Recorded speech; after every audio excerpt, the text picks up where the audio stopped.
ذمہ داری سے راج نگر کے اہل سنت کے ذمہ دار اسٹیج سے جملہ بول رہا ہوں، جب میرے سرکار کا انتقال ہوا تو حضور کی 9 بیویاں حیات تھی، اس وقت 9 ازواج مطہرات حیات تھی۔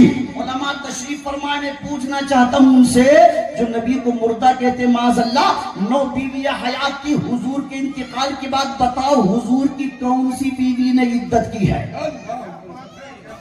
حضور کی کون سی بیوی نے عدت کی؟ نوری صاحب قبلہ کسی بیوی نے عدت نہیں کری سرکار کی۔ کیوں؟ یاد رکھو عدت اس کی بیوی کرتی ہے جس کا شوہر مر جاتا ہے، سرکار تو جانے کے بعد بھی زندہ ہے۔ یا رسول اللہ، یا رسول اللہ۔ اضافہ کیجئے گا، پتہ چلا روئے زمین پر سب سے پہلے اگر کہیں اذان ہوئی ہے تو وہ ہندوستان کی زمین ہے۔ سرکار آدم علیہ السلام کے لیے جبرائیل امین نے پڑھی۔ اب ذرا نوٹس کیجئے، اس ملک پر ناز کیجئے الحمدللہ، یا ہندوستان خواجہ کا ہندوستان ہے الحمدللہ۔ اب سنیے، سب سے پہلی اذان کہاں ہوئی؟ ہندوستان کی زمین پر۔ سب سے پہلا نمازی کہاں کا؟ ہندوستان کی زمین کا۔ آدم علیہ السلام نے 2 رکعت نماز پڑھی تو سب سے پہلے نماز کہاں پڑھی گئی؟ ہندوستان کی زمین پر۔ سب سے پہلے جبرائیل کہاں آئے؟ ہندوستان کی زمین پر۔ سب سے پہلے اللہ تبارک و تعالیٰ کی وحدانیت کے اعلان کے نغمے کہاں سے پڑے گئے؟ ہندوستان کی زمین پر۔ سب سے پہلی وحی کہاں آئی؟ ہندوستان کی زمین پر۔ اور اتنا ہی نہیں، حدیث شریف میں آتا ہے، روایتوں میں آتا ہے، سرکار آدم علیہ السلام ہر مہینے کے 3 روزے رکھتے تھے اور انبیاء کرام بھی رکھتے تھے، تو 3 روزے آدم نے رکھے ہندوستان کی زمین پر، تو پتہ چلا سب سے پہلا روزہ دار بھی ہندوستان ہی کا ہے، سب سے پہلا نمازی بھی ہندوستان کا، سب سے پہلے اذان بھی ہندوستان میں۔ اور اتنا ہی نہیں، اب سرکار آدم علیہ السلام چلے حجاز مقدس کی طرف، عرض کی میرے مولا میری بیوی کہاں ہے، اس سے ملاقات کروا دے۔ 300 برس تک روتے رہے، توبہ قبول ہوئی سرکار کے نام کے وسیلے سے۔ چلے تو راستے میں فرشتوں سے ملاقات ہوئی، فرشتوں نے کہا سرکار ہم تو آپ ہی کے انتظار میں تھے، چلیے۔ وہاں پہنچے جس کو کہتے ہیں مکہ المکرمہ، جس خطے کا نام حجاز مقدس ہے۔ سب سے پہلے آدم علیہ السلام نے فرشتوں کے ساتھ مل کر کے کعبۃ اللہ کی بنیاد رکھی۔ اب ذرا غور سے جملہ نوٹ کیجئے گا، کعبۃ اللہ کی بنیاد رکھی، اس کے 40 برس کے بعد بیت المقدس کی بنیاد رکھی تھی۔ اب جب کعبۃ اللہ کی بنیاد رکھی، سرکار آدم علیہ السلام کے بارے میں آتا ہے کہ انہوں نے ہندوستان سے پیدل چل کر کے 40 حج کیے تھے، پیدل چل کر۔ تو ماننا پڑے گا پہلا حاجی بھی ہندوستان کا ہے، پہلا نمازی بھی ہندوستان کا ہے، پہلے اذان بھی ہندوستان میں ہے، پہلے جبرائیل بھی ہندوستان میں ہے، پہلے اذان بھی ہندوستان میں ہے، پہلے اقامت بھی ہندوستان میں ہے۔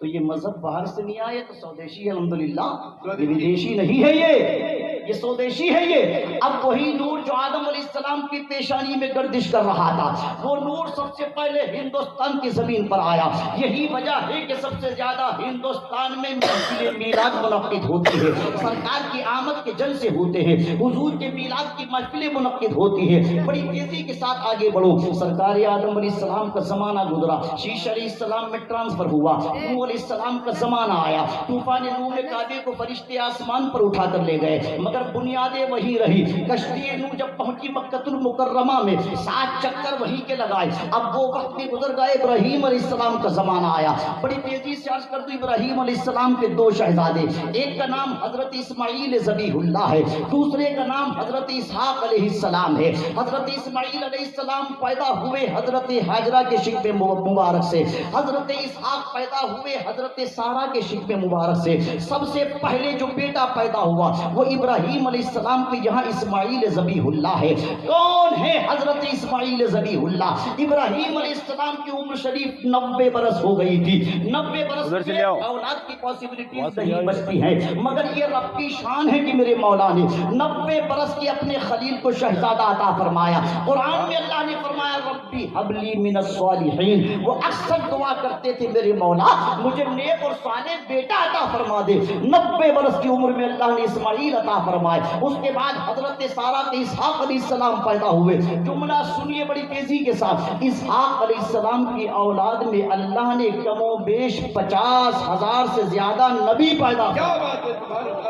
50,000 سے زیادہ نبی پیدا فرمائے. مگر اسماعیل علیہ السلام کی اولاد میں تنہا میرے مصطفیٰ تشریف لائے. کیا بات ہے. تنہا حضور تشریف لائے. اسماعیل علیہ السلام کے 12 بیٹے. اور توجہ سے سنیے, ابراہیم علیہ السلام پھر جب پہنچے, ابھی آپ سن رہے تھے آپ کر چکے, اللہ کا شکر ہے پھر یہاں تو یہ بیماری نہیں ہے, مگر میں حضرت ایک جملہ بولتا ہوں اکثر, اگرچہ بیماری نہ ہو مگر پولیو ہونے سے پہلے پولیو کا ڈراپ پلا دو نا تو اس کے امکانات ختم ہو کیا جائیں. بات ہے، واہ واہ. بعد میں پھر کام نہیں کرتی ہے دوا, پہلے پلائیے آپ. اور سنیے, عقیدہ مضبوط ہوگا انشاءاللہ.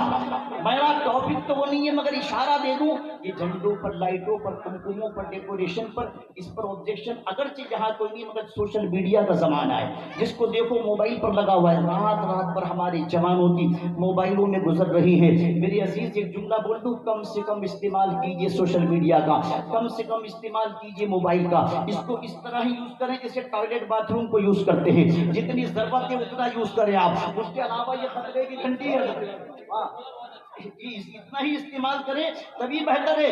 ورنہ میں بات کروں حضرت, آج کل ماحول یہ عوام کو چھوڑیے, عوام تو عوام, خواص بھی اس کے اندر ملوث ہے. جس کو دیکھو وہ واٹس ایپ کا مفتی بنا ہوا ہے, جس کو دیکھو کبھی اعلیٰ حضرت کی شان میں گستاخی, کبھی میرے مفتی اعظم ہند کی شان میں گستاخی, کبھی حضور تاج الشریعہ کی شان میں گستاخی, کبھی مفتی اعظم راجستھان کی شان میں گستاخی. اور صرف ان کا انٹینشن یہ ہے کہ ہم گستاخی کر کے جلدی سے نام کما لیں, جلدی سے ہم مشہور ہو جائیں, انسٹاگرام کے ذریعے, فیس بک کے ذریعے, واٹس ایپ کے ذریعے. بہت لمبی تقریر پہ کر دوں گا مگر سارا میں ایک جملے میں سمیٹ دوں وقت میں. سنو, جو موبائل پر جن کو اصل میں مشہور ہونے کا بھوت سوار ہے, وہ میرا جملہ سنے, پورے ہندوستان میں کہتا ہوں, سنیے, مشہور ہونا بڑی بات نہیں ہوتی, مشہور ہونا کمال نہیں ہوتا ہے, مقبول ہونا کمال ہوتا ہے.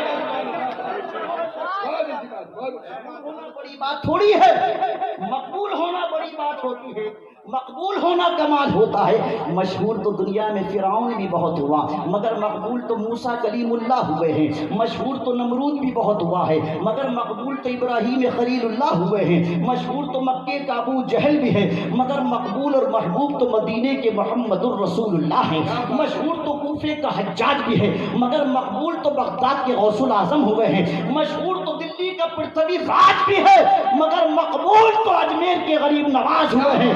جملہ سنو, مشہور بھوپال کا صدیق حسن خان بھی ہے, مگر مقبول بریلی کا احمد رضا خان. نعرہ تکبیر، نعرہ رسالت، جشن عید میلاد النبی. کم سے کم استعمال کیجئے. میں نہیں کہتا آپ استعمال نہ کریں, انٹرنیٹ کا صحیح استعمال ہو تو اللہ کی نعمت ہے, مس یوز ہو تو اس سے بڑی کوئی زحمت نہیں. میلاد مصطفیٰ اگرچہ سیلیبریشن کے لیے ہے, خوشیاں منانے کے لیے ہے, مگر سنیو, بیچ میں رہنا ہے, بیلنس پر رہنا ہے, سمجھے, اعتدال پر رہنا ہے. اور وہ اعتدال یہ ہے, بیلنس یہ ہے کہ خالی میلاد ہی نہیں مناؤ گے آپ, میلاد خوشیاں منانے کے لیے ہے اور حضور کی سیرت عمل کرنے کے لیے ہے. سیرت پہ عمل کون کرے گا مجھے بتائیے. سنے نوجوان یہاں سے وہاں تک, بزرگ حضرات اس سے بری ہیں. میں نوجوانوں کو اپنی جانب متوجہ کرنا چاہتا ہوں, جن کی راتیں موبائل میں غرق ہیں. کبھی ناراض ہو جائے بزرگ, وہ کہاں موبائل چلانے. سنیے نوجوان, سنیے غور سے, جو راتوں کو نہ جانے کون کون سی سائٹوں پر وزٹ کرتے ہیں, حیا کے پردے میں رہ کے آپ کو میسج دے رہا ہوں, سمجھنا چاہتے ہو تو سمجھ لیجئے گا. اس لیے اگر ہم بیان نہیں کریں گے تو کون کرے گا, اور کوئی فرق نہیں پڑتا کہ اگلی بار بلائے نہیں بلائے. اس سے افضل الجہاد کلمۃ حق عند سلطان الجابر, سب سے بڑا جہاد یہ ہے کہ ظالم بادشاہوں کے سامنے بھی حق جملہ بولنا. کیا بات. بالکل فری ہو کر گفتگو کرتا ہوں الحمدللہ, بالکل جس کی ضرورت ہے وہ پیش کروں گا انشاءاللہ. سنے نوجوان, جن کی راتیں موبائل کی اسکرین پر جاتی ہیں, پاؤن سائٹوں پر جاتی ہیں, سنے غور سے, ایک قول سن لے بس عثمان غنی کا. کون؟ جو جامع القرآن ہے, جو شرف و حیا کے پائکر ہیں, جو ذوالنورین ہیں. دنیا میں سارے ادیوگ پتیوں کے اکاؤنٹ بند ہو گئے, سیز ہو گئے, کلوز ہو گئے. یہ عثمان ہے جس کا اکاؤنٹ آج بھی جاری ہے. سبحان اللہ، سبحان اللہ. جا کر کے دیکھ لیجئے گا, دنیا کے سارے بزنس مین فیلئر ہیں ان کے سامنے. سنے عثمان غنی کہتے ہیں چاہے پوری تقریر بھول جانا میری عزیز مگر میرے دو جملے یاد رکھنا. موبائل ہاتھ پہ رکھو عثمان غنی کا قول سنو. کہتے ہیں اللہ کی عزت کی قسم ایمان لانے کے بعد جن آنکھوں سے مصطفیٰ کے چہرہ والضحیٰ کو دیکھا ان آنکھوں سے میں نے کبھی اپنے بدن کی شرمگاہ کو بھی نہیں دیکھا. میں نے اپنے بدن کی شرمگاہ کو بھی نہیں دیکھا ان آنکھوں سے. کہاں تم خواب غفلت میں سوئے پڑے ہو. خالی ڈیکوریشن لائٹیں جلوس. میں اس کی مخالفت نہیں کرتا, بہت بڑا اس کا میں ہوں سرکار مفتی اعظم ہند کا غلام ہوں, میں مفتی اعظم ہند کا مرید ہوں الحمدللہ, مگر بات حق بولوں گا یاد رکھیے آپ, اس لیے کہ اصلاح ضروری ہے ہر ممبر سے. عثمان کہتے ہیں اللہ کی عزت کی قسم میں نے کبھی ان آنکھوں سے اپنے بدن کی شرمگاہ کو نہیں دیکھا. پھر کہتے ہیں جو ہاتھ مصطفیٰ کے ہاتھ میں دیا تھا وہ ہاتھ میں نے اپنے بدن کے مقام نجاست پہ ٹچ نہیں کرا. جبکہ یہ تو ضرورت ہے انسان کی, اس میں کوئی بری بات بھی نہیں, نظام قدرت یہی ہے, اس میں کوئی اختلاف بھی نہیں. مگر بہر عثمان آپ کی شرم و حیا پہ قربان, ہم کون سے عمل پر بھروسہ کر کے بیٹھے کہ جنت ہمارے باپ بھی ہے. سن لیجیے غور سے یہ جملے شیطان اور یہ وسوسے اور یہ نظریہ, یہ تھنکنگ, یہ عقیدہ, یہ سوچ بالکل ٹینشن فری کرنے والی یہ شیطان پیدا کرتا ہے. یاد رکھیے آپ اللہ کی رحمت پر امید بھی رکھیے مگر خوف الہی کو بھی دل میں جگہ دیجیے. کس نے ٹکٹ جنت کا بانٹ دیا؟ سنیے غور سے توجہ کے ساتھ کہ جنت اتنی آسانی سے ملے گی. وہ فاروق اعظم پوچھو علماء سے جن کی رائے کی تائید میں اللہ نے قرآن میں 23 آیتیں نازل فرمائی ہے. وہ عمر جو مصطفیٰ کے وزیر ہے, خلیفہ راشد ہے, وہ عمر جن کا چہرہ دیکھ کے شیطان بھاگ جاتا ہے. وہ عمر جملہ غور سے, حضرت حدیث سنانا غور سے سنیے. سرکار فرماتے ہیں ان اللہ جعل الحق علی لسانی وعمر قلبی, اللہ نے عمر کی زبان اور عمر کے قلب کو حق کے لیے چن لیا ہے, حق کو جاری کر دیا ہے. ایک بات ذرا ٹھہر کے بتا دوں.